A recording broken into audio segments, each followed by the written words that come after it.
Hello, and welcome to MrDudeManSir. And today, I am playing a game called Saya no Uta. Now, this game has a lot of explaining to do, because I'm sure you have not heard of it and you probably don't want to, unless you're me, of course, or you like games like these. But the reason for that is that this is way over the maturity level that I usually play on my channel.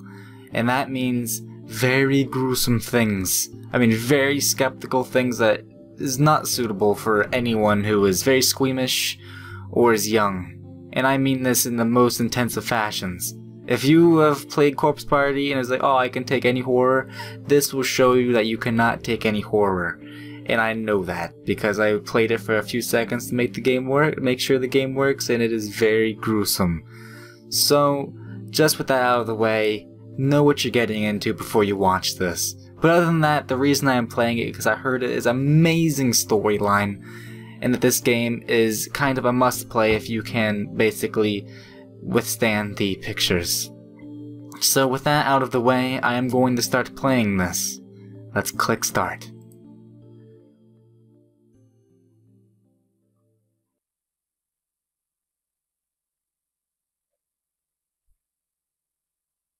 You see, many grotesque images.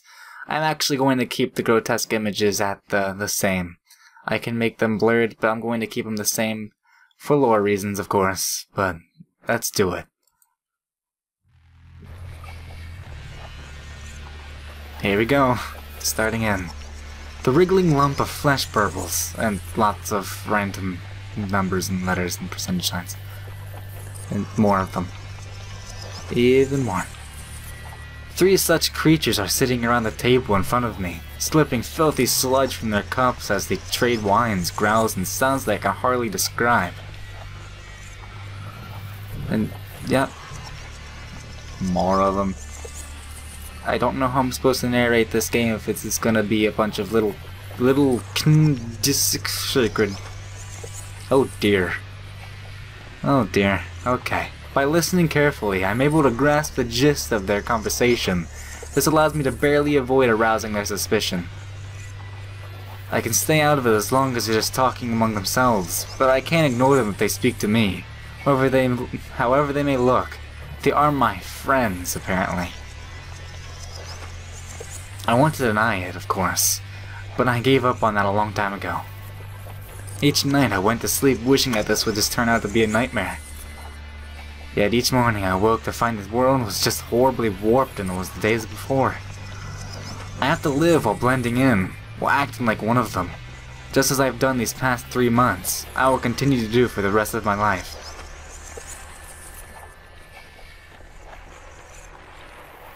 Judging by its tone, this one must be Kyoji.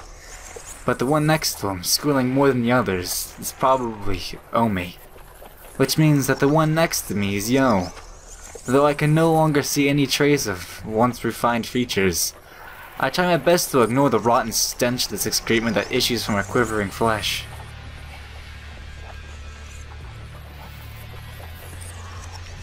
Everything has changed completely. Well, everything appears different to me. My relationship to the world alone is the same. These creatures are part of the same college club as me, and we used to be pretty good friends. We even went skiing every winter break. Now these are the fond memories of the days that will never return. If only everyone, including my friends, had forgotten about me, I might have been able to disconnect myself from the world. It would have been comforting, in comparison, to believe that I've been abducted by aliens and taken to a different planet or something. However, this is definitely Japan on planet Earth, and this is the city where I was born and raised, the society that I was a part of 20-odd years. But I, and I alone, can no longer see it that way. I no longer recognize the world. I have no place I can call home.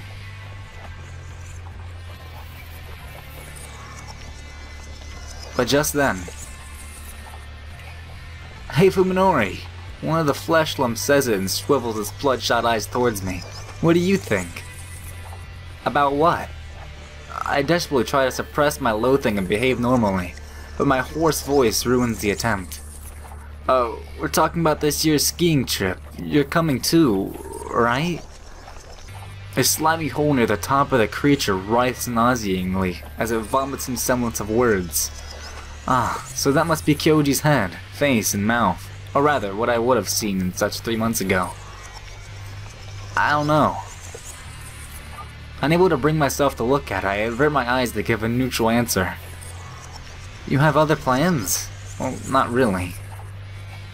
Kyoji is one of my best friends, as would everyone else here. They are all precious to me, and one of them I'd even desire to be more than just friends. How many nights have I spent crying in loneliness, lamenting for the friends who no longer exist? In 3 months, I cried myself dry. Now there is only loathing left for me, surrounded by the fleshy creatures I can only assume are Kyoji, Omi, and Yao. I spend each day trying to act like I always have. If I fail in this, I'll probably be sent back to the hospital. But this time, I'll be locked away forever. No matter what, I mustn't let that happen. Hey, it's not like physical activity could affect your injuries, right? I'm not sure. I'll ask the doctor during my checkup. I'm at my limit. I can't look at them or listen to my terrible voices any longer. Losing my patience, I jump to my feet. Hey Fuminori. A spray of stringy slime from the cilia wriggling around its voice box flies towards me. I try to cover myself, but too late to keep the slime from splattering across my face like a yolk of a rotten egg. I'm on the verge of losing it. I want to grab a chair, a desk, anything within reach, and use it to smash the life out of these creatures. Anything at all. Barely suppress the impulse. I have to avoid arousing their suspicion, however they look to me. This is their world. I am the outsider here. Like I said, today's my checkup. I have to go. I try to fake a smile, but I'm not sure it works. Reaching into my wallet, I pull out my first bill and I find it, put it on the table without looking at it. It's probably enough for the drink I ordered, and I don't care about the change. I just want to get out of here as fast as possible. Later. I leave, quite literally running for my life. I'm not crazy. Oh dear, did I skip something? Did I skip it? I don't know. No, okay, I didn't. I did not actually skip anything. Okay, how do I get out of this? I did not know this menu was even here. Return, please. Cool. Menus are a thing. Hey, it says Takahata Omi. Why don't we go somewhere with the skating for this year's trip? Tsukaba Yo frowns at the suggestion. Skating? Why go to a ski resort to skate? Give her a break, Tsukaba. She's been skating recently. Tano Kyoji supports Omi with her laugh. Her sudden statements are nothing new, and it's Kyoji's role as her boyfriend to provide backup. To Yo, they seem like a good match for each other. Sometimes it makes her jealous. I mean, she got started pretty late. Hey, is it so strange that I've been skating before? Never. Never been skating. I don't think there are many first-time skaters in their 20s these days. I was kinda scared when I was little. Those shoes seemed like knives to me. The CGs are definitely 2003 material. But you were able to just start skating? That's pretty amazing, Omi-chan. It's not very different from skiing after all. You keep your weight forward and use the angle of your shoes to steer. That's what he said, so I took his word for it and gave it a try. And it was so sugoi. Her facial expression changed as an @ symbol appeared right there. Oh, so it was a date. Yo feels a stab of envy. Kyoji and Omi enjoy their time together like normal. Normal? I-overs do. Is that a thing? I-overs?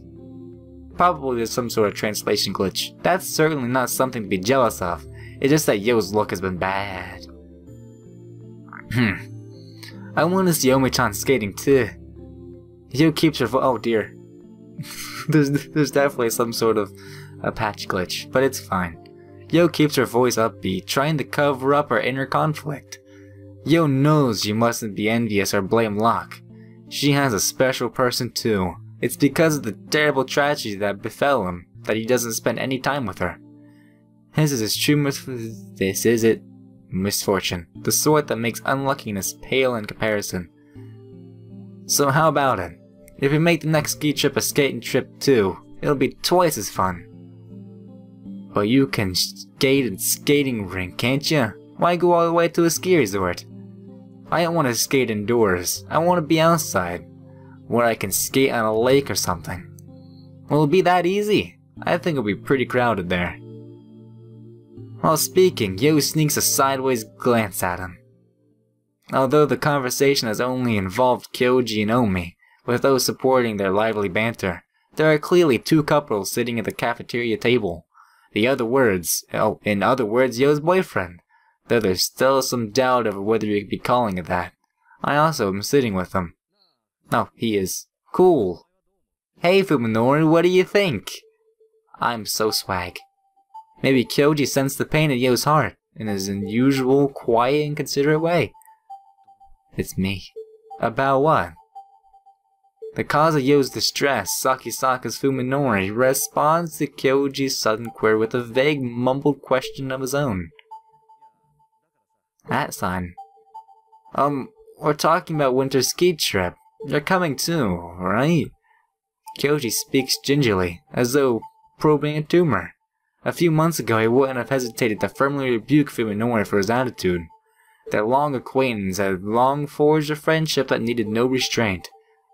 I don't know, Fuminori responds bluntly, his downcast eyes and sullen demeanor making it clear that he has no desire to break his silence. So this is basically a different point of view of what I just saw of his point of view. How everything was basically, organs. But it's not. It's chairs and tables. You have other plans? Not in particular. Even Kyoji, who would be Fuminori's best friend, cannot communicate with him as could before. It should go without saying that Yo can't find a thing to say. The scars left by the events of the late summer day are still deep months later. Each one of the four bears them, not only Fuminori. Hey, it's not like physical activity could affect your injuries, right? I'm not sure, I'll ask the doctor during my checkup. @ As though that answer drained the last of his patience, Fuminori bolts out of his chair. Hey Fuminori! @ Even Kyoji can't keep his voice from rising a little as he tries to stop Fuminori from leaving. Fuminori reacts swiftly, throwing his hand over his face, as though trying to shield himself from something terrifying. Maybe some spittle flew inadvertently from Kyoji's mouth, but that's sort of a thing that happens occasionally during everyday conversation. At least that wasn't even enough to spit for Yo to see clearly. Certainly nothing you need to frankly protect yourself from, unless it was some sort of, whatever he said about Celia flinging some sort of mucousy thing from a rotten egg and stuff. That'd be a reason to. Even if he was spit on, Fuminori's reaction was extremely unpleasant. Like I said, Fuminori snaps, making no attempt to relive the discomfort of his friends. Today's my checkup, I have to go. Goodbye. Even as he tosses money onto the table, presumably to pay for his coffee, he acts like he's touching something filthy. Later. With 100 strides that makes it seem as though he's running away, Fuminori leaves the cafeteria. Still cloaked in heavy silence, the remaining three lower their gaze onto the table, where the abandoned 10,000 yen bill weighs forlornly. Looking closely, they see that Fuminori's coffee is untouched. Aomi sighs. I can't take this anymore. Kyoji shakes his head reproachfully. I think Fuminori just needs a little more time. But it's been 3 months! What's with his attitude? I feel like I'm going to go crazy hanging around with him. Hey, I don't get it either, and I don't think there's any way I can. Can you just imagine what it'd be like to lose your family in such a horrible way? That'd screw anyone up. It was a tragedy that could have happened to anyone. The tractor trailer flipped over, crushing the Saisaka family car into a twisted scrap. They said it had even been difficult to tell the corpses from Fuminori's mother and father apart. For a while it had looked as if there was no hope for Fuminori's survival. That he was unable to leave the hospital and return to his life was nothing short of a miracle. He was worse when he went to see him in the hospital, remember? He was terrified of us, like he didn't know who we were, and freaked out so bad he had tied to the bed. I'm just glad he made it this far. There's still something strange about him. What's with the way he looks at us? It looks like we're not even human. Cut it out, Omi, Kyoji says forcefully. His words of restraint probably less out of empathy for his friends than out of consideration for Yo. While Kyoji's kindness makes her happy, Yo also knows that, as Kyoji says, she mustn't depend on it. Fuminori is the victim. He's the one that most deserves sympathy. Yo's feelings for Fuminori are her problem, and no one else's. She doesn't blame Fuminori for not responding to her immediately after she finally worked up courage to confess to him. In fact, she thinks even more finally of him for his serious consideration of her feelings than she would have had given a quick, casual answer. Assuming that just because Fuminori didn't turn the Yo down, they were essentially a couple, Kyoji and Omi have had plenty of fun at their expense. However, he still hasn't given her an answer. After revealing their feelings to him, Yo didn't see Fuminori again until a week later, and then she could only stare at the severely wounded body through the window of the ICU. And when he was finally released after 50 days that seemed like an eternity, he was somehow different.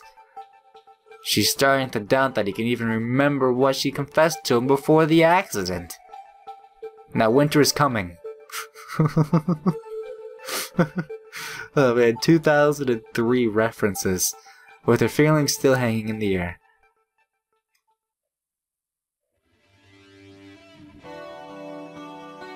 To Dr. Tanbo Ryoko, there is no patient more troublesome than this young man. Oh hey.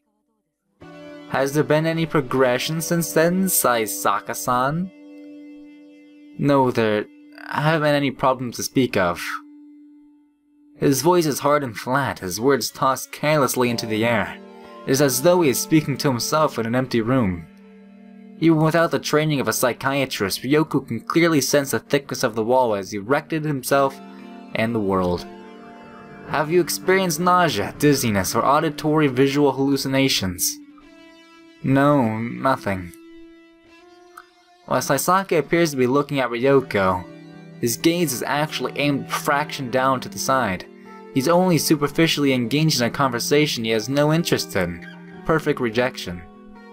Realizing that she can't interview him like this, Ryoko sighs and sets aside her chart.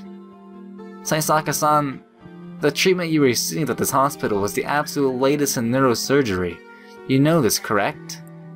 @ Elimination of the subdural hematome went through the use of micro-machines, and the treatment available in Japan at this T University Medical Center have been the only way to save Saisaka Fuminori from a cerebral contusion that should have been fatal. That was very, very big medical words that I just aced saying for the most part. That was great. As it's brand new treatment, we're still gathering data on it. This means that it's carried risks. No doubt. Saisaka Fuminori's lips twist slightly in what might be a bitter or mocking smile, but it's gone before Ryoko can discern its meaning. Normally, it would have been a problem for the doctor to frighten her patient like this, but there have been reports of serious brain disorders post-surgery. We must continue to monitor your condition carefully. This is why we have been coming in for weekly checkups. Ryoko would like her patient to take them a little more seriously though. How was last week's MRI? Saisaka asks abruptly, as though trying to catch Ryoko off guard. MRI, magnetic resonance imaging, is a way for neurologists to examine the brain in detail without opening the patient's skull. Surprised by Saisaka's uncommon technical knowledge, Ryoko recalls his profile. Oh, that's right, you're a medical student. The kind of cerebral dysfunction you're worried about should only show up in the MRI, right? Were there any abnormalities? Anomalies? But no, there weren't. There was nothing. Not the slightest problem. For a procedure with such a low rate of success, the results have been miraculous. However, there is still something bothering Ryoko. Presuming in what might be a doctor's instinct, Ryoko believes that there is something wrong with his patient. She can't shake the feeling that he's hiding something beneath his guarded exterior.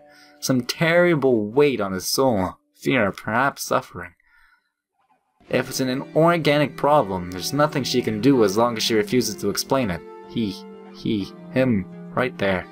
I'm fine, doctor. After all, I'm living outside of the hospital with no difficulty. What problem could there be? Blood, gore, stuff, badness. But you know, Saisaka-san continued, observation is required after the difficult surgeries. You have to trust us a little bit more. I suppose you're right. I do want to trust you, doctor. Can I come to you with any problem? Yes, of course. Ryoko answers, smiling to cover up her irritation at being exactly the same question as last week. Well then, let's pick up where we left off. Doctor, have you learned anything about Professor Waaay? Unable to answer, Ryoko hardens the mask of her smile. He asked the same question last appointment, inquiring after someone whom he, an outsider, had no business knowing. Professor Waaay, what does he have to do with your treatment? You just told me to trust you, but now you're keeping secrets? There are plenty of patients besides Saisaka who made things difficult by jumping to conclusions. Ryoko understands that if it's not an unnatural reaction when only one's life is in question. And Saisaka, however, she doesn't seem the short-sighted impatience that other patients seem to exhibit. His calm demeanor makes it as though he's questioning a suspect in a crime rather than a doctor. He left this hospital some time ago. After all, I never had any contact with him properly, personally. Do you know why he left? Yes, I believe it was personal. Ryoko answers smoothly, with no trace of her earlier hesitation. Having decided at the outside to lie, Ryoko has no trouble doing so with a straight face. But why are you so fixated on Professor Waaay, Saisaka-san? Do you know him? Did you know that the professor has gone missing? No. Ryoko realized that her answer was a little bit too fast. She should have acted more surprised. I recently became close with one of the professor's relatives, who asked me to find him. A relative? Ryoko considers this with a frown. I don't believe Professor Waaay had any relatives. Oh, who told you that? It was a rumor, Ryoko replies, realizing that she had just said earlier that she had no contact with him. I see, so Professor Waaay was famous enough to have such rumors floating around. Well, he was apparently an unusual man. But no one knows why he left the university. Ryoko falls silent, knowing that this isn't the topic she can brush away with just a smile. Saisaka seems to have finally grasped her mood. However, as strangely stiff tone stiffens a wait, what? Okay, it softens a little. Cool. Doctor, I absolutely must find Professor Waaay. There's a child who's lost without him. Can't you help me? Isn't this something that police should handle? Although she says it like it's nothing, the suggestion is actually a risky gamble. If Waaay Masahiko's disappearance becomes a police matter, the university will likely be investigated, and in order to cover up the mess Waaay left behind, the entire faculty have to work and dispose of the evidence. Those are some long sentences, and my breath is kind of gone. And that includes Ryoko herself, of course.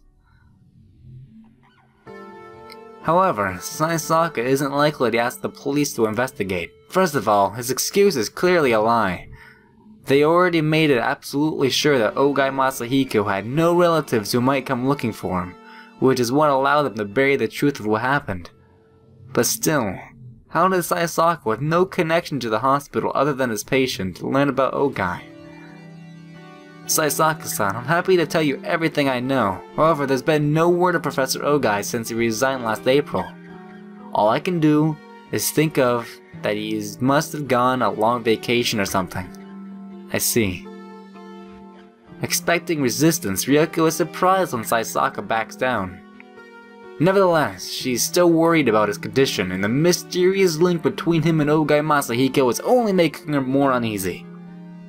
But as long as he doesn't open up to her, there's nothing she can do. After a brief pause, Ryoko writes "Progress Good" on Saisaka's chart for today. About next week's appointment, Saisaka-san. How does 4 o'clock sound? He left. But before she could finish, Ryoko looks to see Saisaka already heading out the door. Well then. Oh dear. We're back to this world. Okay, it looks like someone sprayed the walls with pig guts from the ceiling to floor, but I know this is hospital hallway. What color should the walls of the hospital be? White, of course. It goes without saying that no hospital would ever paint the walls this color. And to the creatures of rotten flesh shambling around me, this hallway probably looks just as white as it should. I know that the walls are really white and that the piles of meat are really humans. I'm the one with a problem, and it's because I've accepted this that I'm able to lead a normal life. Even if my university's medical department is nowhere near as good as T University's, I'm still a medical student majoring in neurosurgery. I have a basic idea of what has happened to me, though it's hard to believe. This isn't a pathological condition. It's probably some sort of agnosia, or an unknown type of cognitive disorder. The flesh beast called Tanbo Ryoko said that there were patients who had developed brain disorders after receiving the same treatment as me, so I guess I'm just another failure. So much for the elite T University medical school. It makes me want to laugh and know-what-all doctors face. And that said, I don't blame the doctors who operated on me. After all, I do owe them my life. I know as well as anyone how the low chance of success was, and that there was no other way to save my life.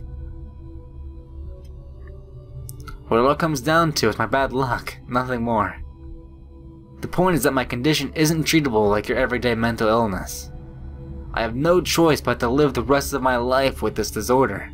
Just like someone adapting to hearing an aid or a wheelchair, I must adapt to this nauseating scenery. Of course it's hard. It wasn't easy to resign myself to this fate. But now there's more than just despair, even for me. There's a single glimmer of hope. Keeping my eyes on my feet so as little of this horrifying world as possible, I hurry home.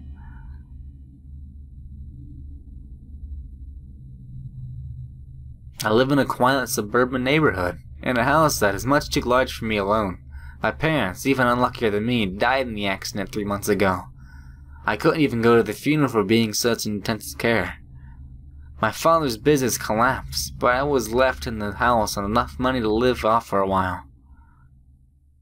Of course I'm sad, but that accident took more from me than just my parents. In fact, being able to live alone and as I please has probably saved me. If they were still alive, my parents would never have allowed me to live with some strange girl after all. Welcome home! As they open the door, a bright voice greets me from the kitchen. Clear as a bell. The voice is undeniably human. The moment it reaches my ears, it flushes the day's terrible voices and discordant sounds from my memory. I'm home, Saya. Hey look, we finally get to meet the title of the game girl. Coolsies. Even the patter of feet coming down from the hallway is music to my ears. Nowhere else in the city can I hear such footsteps. Only in this house with Saya. Am I so privileged? Oh hey. Hey you look like you're 10 years old. Cool. Even the patter of the feet coming down the hallway is music to my ears. Oh, I already read that. You're late. I was so worried. I'm sorry, I had to stop by the hospital today. Oh, that was today? In her smile and that quizzical tilt of her head is everything that I have lost. Since my accident, this girl is the only person I've met. Perhaps the only person in the world who does not trigger my cognitive disorder. True, her skin seems too white, and the color of her eyes and hair is probably different in reality. Even so, her form is clearly, undeniably human. It's not just her appearance, even her voice and her... Was it supposed to be something, but it was just a bunch of, like, symbols? I don't know. As I bend down to take off my shoes, Saya, as always, wraps her arms around my neck and pulls me gently into her tiny bosom. Cool. Her skin feels truly human, neither cold or slimy, and from her hair wafts the sweet fragrance of a young girl. In all the world, only I almost said Slavia, but Saya is pleasing to my 5 senses. And what's more, she smiles at me, embraces me. She knows that she's my only salvation, and for some reason is happy that I need her. If I had not met her, if I had been all alone in this twisted, filth-ridden world, I would no doubt have quickly succumbed to the true madness. It is no exaggeration to say that Saya alone is keeping me alive. What did you do today?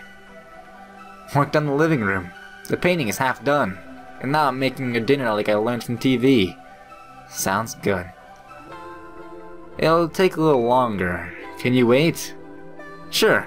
I'll do some more work in the living room.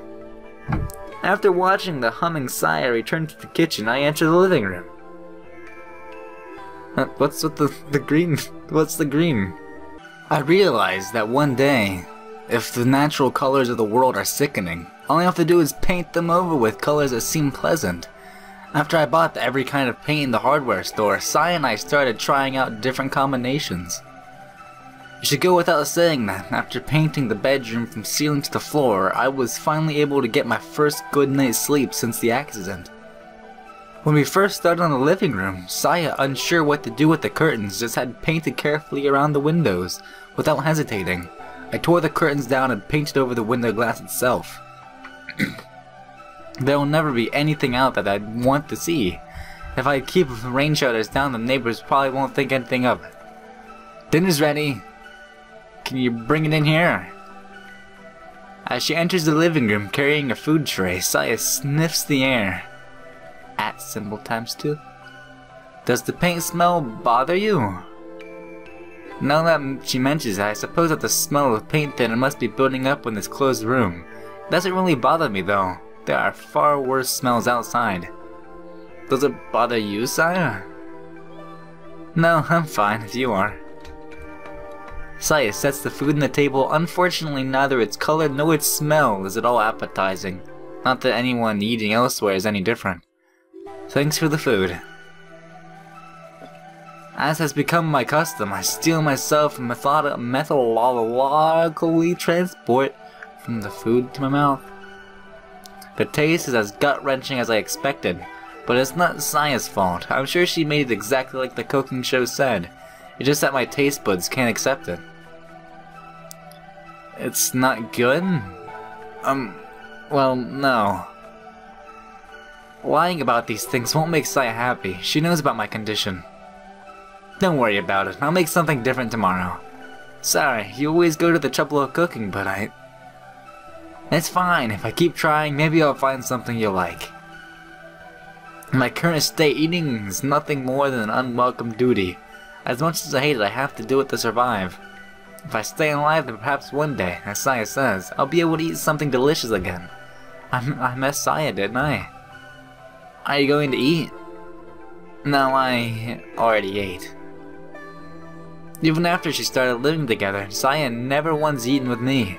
I don't know why she refuses to do so, and it makes me feel a little sad, but I'm not sure to force her. After all, she's putting up with all the eccentricities that are the result of my warped senses.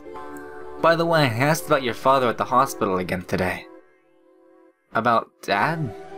Oh dear. So, that's the man.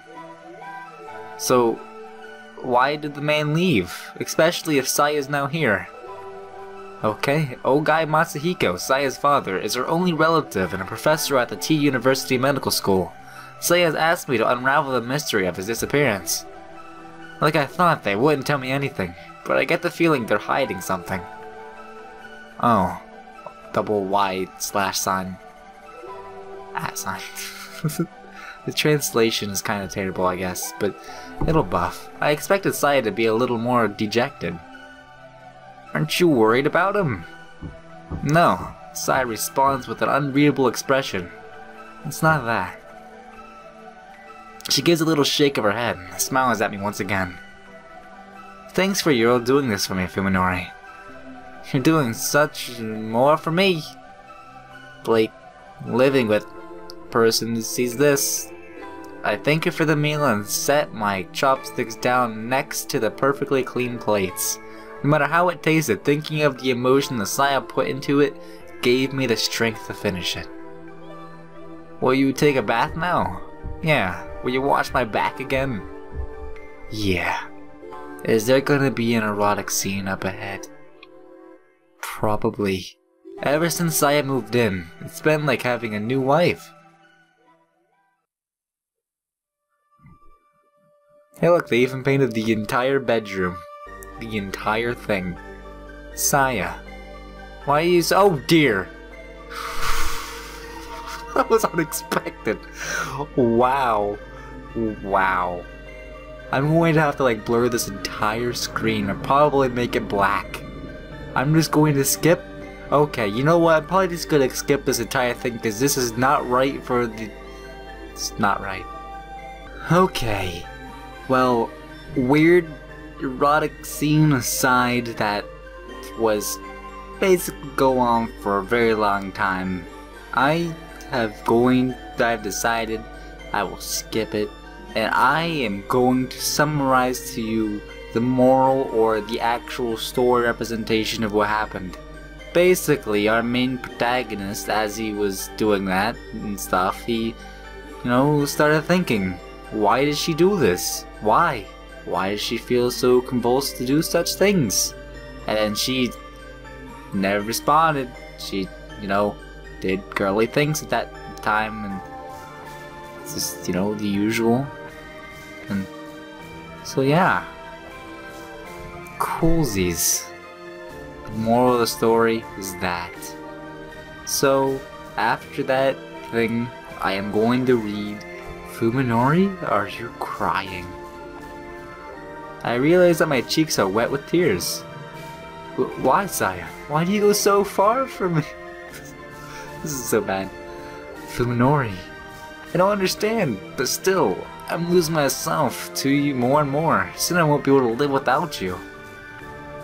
I wrap my arms tighter around Saya, praying that our bodies will melt together and never again be apart. Tell me, please, how can I keep you with me? What must I do? How can I repay you? Okay. There's yet another scene. Keep holding me, Saya whispers lovingly into my chest. I want you to make love with me. Okay, I want to stay like this forever. I won't leave you, Fuminori. Why? Why me? Because you're all alone, of course. Still in my embrace, Saya gazes up into my eyes.